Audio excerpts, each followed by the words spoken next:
My definition of a consultant really is anybody who provides a service who is not part of your organization. It could be at various levels, and often is at various levels. It can be supplementary staffing for the day.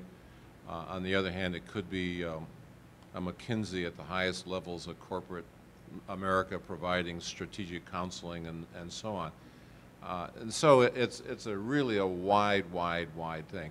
Now, what's interesting, I think, if you use that definition, actually the consulting business is really expanding now rapidly in the sense that we are using many outsourced requirements. We've become virtual employers, if you will. And so you were mentioning, Joyce, the issue of becoming a team member. Well, you very often see this today. It used to be only on construction projects where you'd bring in various corporations, various skill sets to work on a project for a period of time. Now you see it almost as a matter of course. We hire IT people. They're on virtually full-time, but they're not really full-time. Part of the reason is you want to be able to mix the skills. The other reason you don't want to take on the fixed costs of employees and all the associated problems that come with it. So I would say this in summary: the definition of it is mixed, it's broadening, but generally anybody who is not, quote, part of the corporation in an employment sense is probably a consultant today in one sense of the word or the other. Great, thank you. So Joyce, Bruce, I think you've probably had a lot of different experiences. I know, Joyce, you said that they were largely positive, and Bruce, it sounded like many positive, maybe not all of them. Tell us a little bit about some of the best experiences. What made those so good from the client's perspective? So Joyce? Well, building a little bit on what I said earlier, I had a couple of projects come to mind. It was a consultant that we worked with. It was a team of consultants on a fairly long-term project, and we had good goals, smart goals, and we knew what we were trying to accomplish, and everybody respected what people brought to the table. The consultants didn't come in with a holier-than-thou attitude, or, you know, well, you had to hire us because you couldn't do it yourself.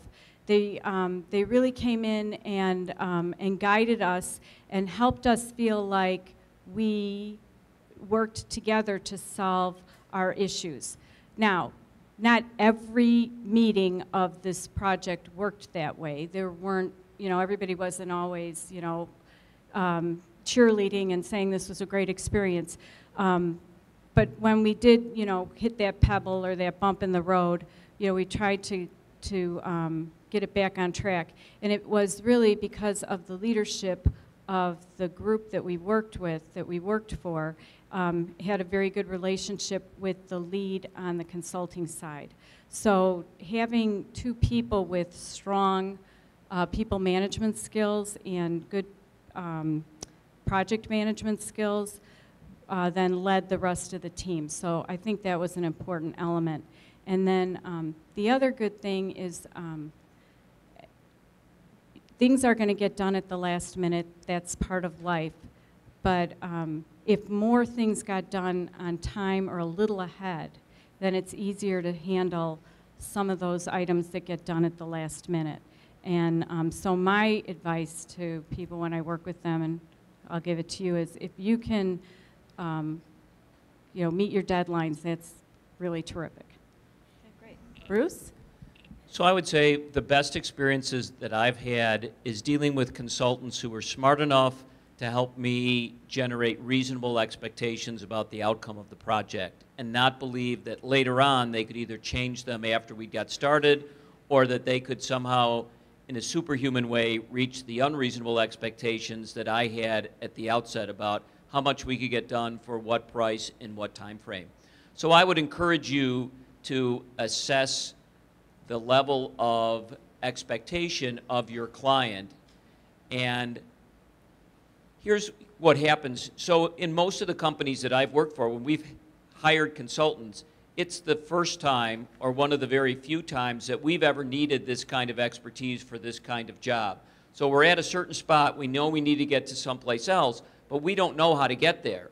And we hire somebody who's been in that spot and moved people to where they need to go many, many times. So you have much more knowledge about what my expectations should be as far as cost, time, how much resource you're going to need from me, how much you can deliver.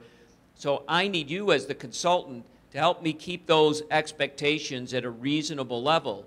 Because if you don't, what happens is I'm expecting this, you're able to deliver this, which would be a reasonable outcome in anybody's mind. But when you do, there's this gap between what I'm expecting, what you deliver, and I end up being dissatisfied. And you may have done nothing wrong. You may have delivered what the best consultant could ever give me. But because at the beginning you didn't tell me what I should expect, I'm still dissatisfied. And then I blame you for not doing a good enough job. So the best experiences that I've had is people that have said to me, you know, I know you want to do this in 4 weeks, but we've done this over 100 times and we've never been able to do it in less than 10 weeks. And here's why. And then I can decide, well, I need to either find somebody that's done it in 4 weeks, or I need to reevaluate where my expectations are. And if you can help me with that, you're more likely to be successful, get my referral on the other again, get brought back in for another project, and I'm much more likely to be successful with my board or whoever else or my client, and so we both win. Yeah, Richard, go ahead. Something to that. Keep in mind, implicit through all this conversation, is this consulting is a process between and among human beings. I mean, we're not just robots and we just don't do things automatically. And we were talking earlier about the process of, I guess, circling around truth and what really goes on. And there's a need for a dialogue between the consultant and the client. And it's not just a 30-minute dialogue, and it doesn't happen just once. It takes place over time. And it is, I'll make 2 points. One is that as a consultant, it is your responsibility to lead that dialogue to where it should end up, and that is an agreement as to what's required. And if the consultant doesn't do that, in my opinion, that's a significant failure. And clients should evaluate it on that basis. That's what you look to. You're looking for extraordinary skills and leadership, and it is the client, the consultant's responsibility to make sure that that happens in a way that's very, very clear, and you're all in agreement and lined up to begin with before you start. Thank you.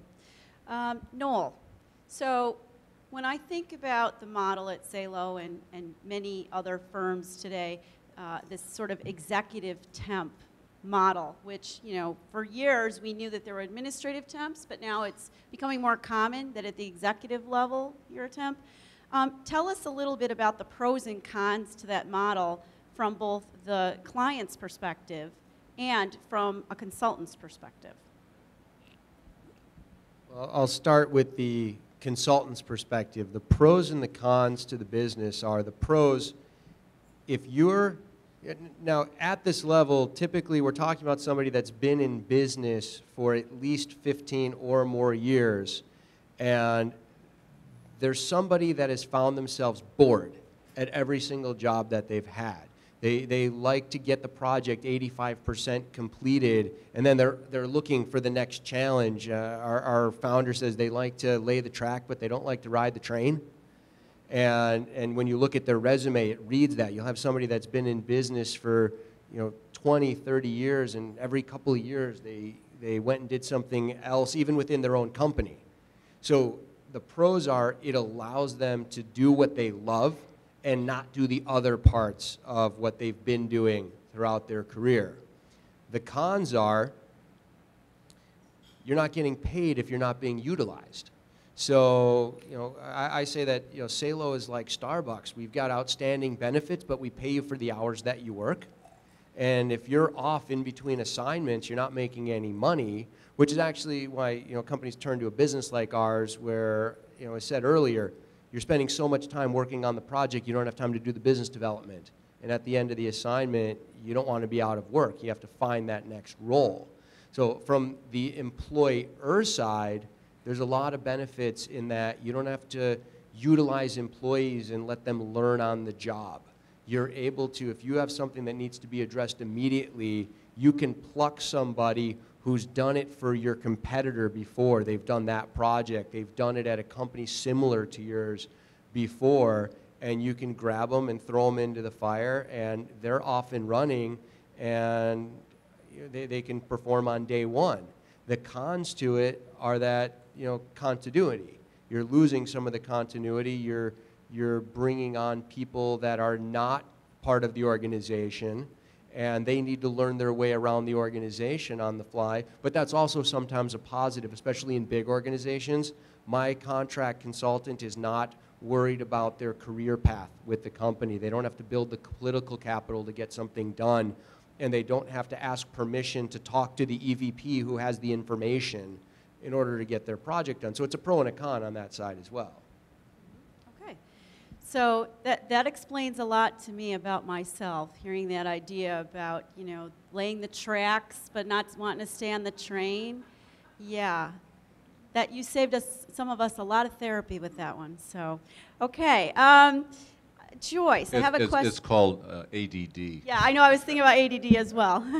So, Joyce, thinking about some of my own experiences, sometimes I have to deliver bad news to the client. The client will hire me to do what they think they need done, and then through the work I'm actually doing for them, I uncover things, or I find that the direction they want to go in is not going to be as particularly profitable as they think it's going to be, and I have to break that news to them. Meanwhile, I want to stay on their good side, and they could be very married to whatever it is that they want to do. How do you recommend that we do these sorts of things?